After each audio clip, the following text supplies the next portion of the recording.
hərfçidir. Hər birisi də belə. Hə, hər birisi. Əlim evdə olanda qaynanam mənə yaxşı davranır. Aha. Əlim evdə olmayanda şəbəkəmdə də hərfçidir də. Hə. Mənə pis davranır.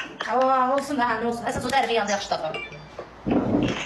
Özü ancaq bir gün cavab verir. Aşağı nə bilirsən cavab verir hazır. Bütün gün vermirəm, ancaq yastığımızın altından cavab tapırım. Hə, o eləyirsən də götür batirəli al, tüpür. Sən hasil Nə bək. qədər edirəm, bizi nə sərf ayırıb, bir qoymayasan sən olmaq. Nətər ayırdı ki sizi? Hələ ayırıb sən oturursan orada, nətər ayırıb? Bir ayrıca dalaşıram, mamamın evinə gəlmənə, yönləri ilə gedirəm. Bir mən nə edeyim? Heç nə aşkım, Allah belasını versin, nə deyim vallahi elə adamların. Dedim nəsə kömək ola bilər. Mən özüm ayrılıb dədəm evə gəlmiş adamım. Elə edə bilsəm özümə eləyərdim də bacın öz. Amma qazıdım, qalmışam belə də tikilmişdikliyim. Ərvə dedim, uçma da ev ayrıq. Əlbə dedim o günləri siz əməyə başlayıyorum. Mən sırf 5 yaşından gələnə qədər gözüm zaman partlamışdı. Hə, tay yaxşı, çox qabağa getir bacıcan.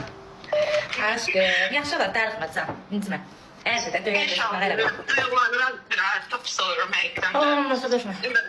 İstəmirəm heç kim mənim yaşadığım taliyə yaşasın inşallah. İstəmirəm. Aşkım, sən desə bura zəng eləmsən, sənə vurmayacaq. Eşitməz inşallah, yoxsa gəl bir sırrı. Dedim məsləhət alırım, bəllər məsələ yıxanda.